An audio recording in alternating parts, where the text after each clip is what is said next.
Hey everyone, welcome back to another episode of Gridiron Ref. Thank you for tuning in.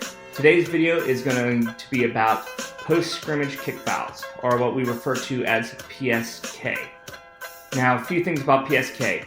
Why is it important? Well, if you're an official, you do high school games, you're probably only going to have PSK fouls, maybe a couple throughout the entire season. However, they occur during scrimmage kicks, and they can be absolutely crucial in a game and determine field positioning and starting position. So we need to get these right. We need to be on our game and not misinterpret it.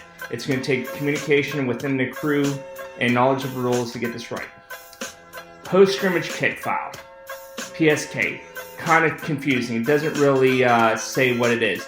If I had to name the foul, I would have named it a foul that occurs beyond the neutral zone by the receiver while the kick is in progress foul. That's what I would name it. That doesn't flow as well as PSK, so I don't think the National Federation will be up to that suggestion.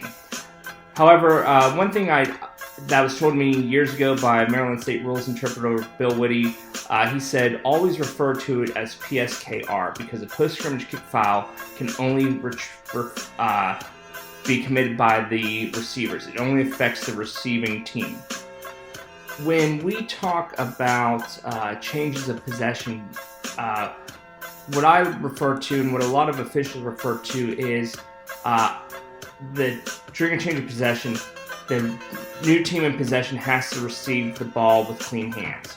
So an example would be if we have a legal forward pass, normal scrimmage down, legal forward pass, and the defense commits pass interference, then intercepts the ball. Well, they don't get to keep the ball because they committed a foul, they didn't get the ball with clean hands. It's going to go back to the offense. The other example would be the offensive player, an offensive lineman commits a holding foul around the line of scrimmage. You have a legal forward pass. That pass is intercepted by the defense, and defenders tackle it or whatever after he intercepts the ball. The defense, in that situation, the defense must decline the foul in order to keep the ball. So they have to get the ball with clean hands. For PSK, there's an exception to that.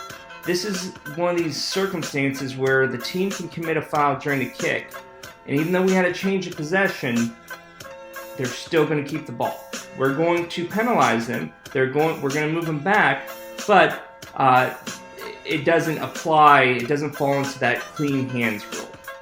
So we're going to look at a film. We're going to break down the rules. I'm going to explain what the requirements are, and hopefully give you a couple tips so we can get this stuff right during the games. Alright, so we're starting out with our first clip, and first thing we're going to talk about is the requirements that are needed if we have a post-scrimmage kick foul. Alright, a couple things.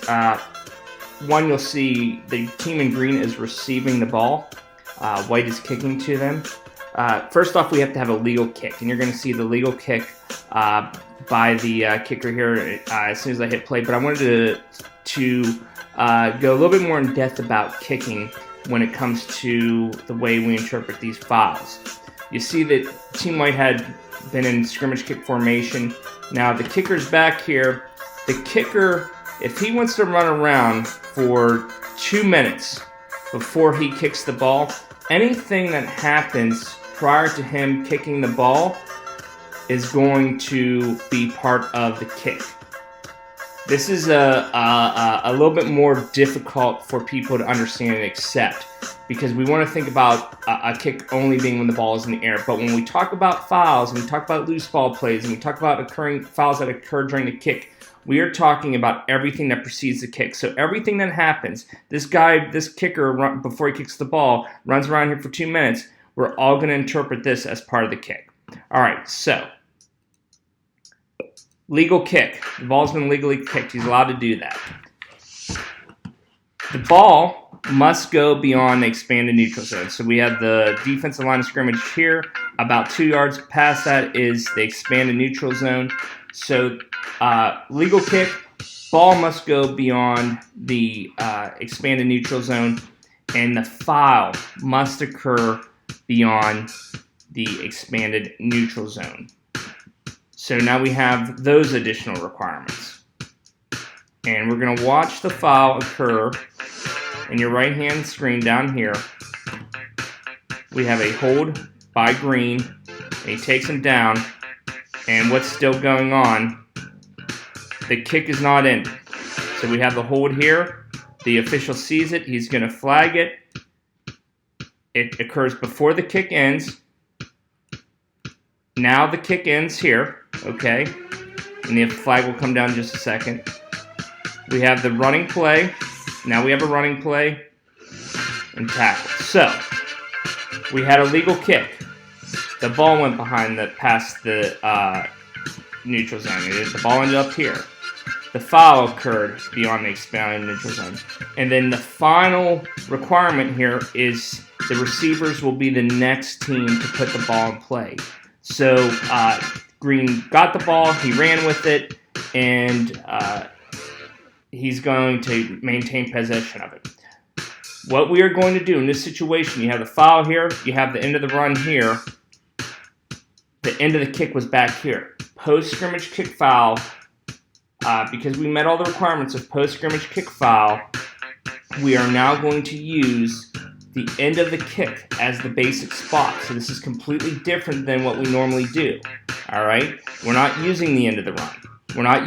We could use the foul if it occurred way back here, but the end of the kick is the basic spot. So officials, that's why we put beanbags down to mark the end of the kick, because this official over here, he's doing his job. He has no idea that there's a foul over here. So he puts down his beanbag, he puts down the flag, the group gets together, they said during the kick we have a hold by number 5 of the receiving team.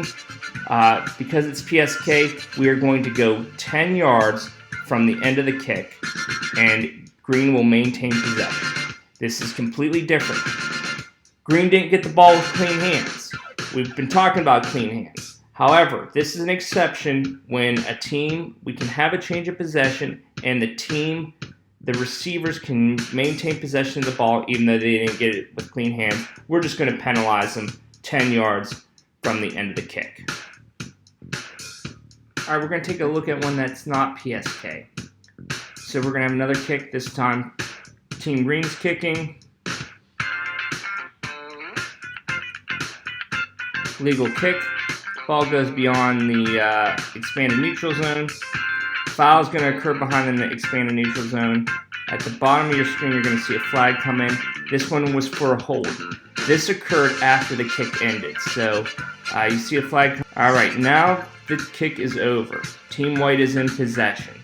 Now the foul occurs around the 40-yard line. There's going to be a hold by Team White. This occurred during the run. This did not occur during the kick. So it didn't occur during the kick. We cannot have PSK. So in this case, a beanbag still goes down because the official officiating near the receiver who's running right now, he doesn't know whether a foul is not going to occur or not. So he throws his beanbag down. We have the run, a foul during the run, and the flag comes in. So now this is a running play. This occurred during a running play, so the basic spot will be the end of the run. We are going to go 10 yards from the end of the run. PSK is not valid in this occasion because the foul occurred during the run. So these are the things, officials, when you get together and you start communicating what you have, you need to say, hey, this foul occurred during the kick or this foul occurred during the run so we can get the enforcement correct. All right, as we continue to move along here, a few things that would still not be considered a PSK foul. You're going to see a legal kick by Team K here in white. So that's good. Ball goes beyond the neutral zone, so we're just going to say for the purpose of learning, there's a foul by Team Black, who are the receivers, behind the neutral zone. So we got the line of scrimmage here, expand neutral zone in this area. If a foul were to occur here or in here, and this foul be by Team Black, then that would not count as PSK.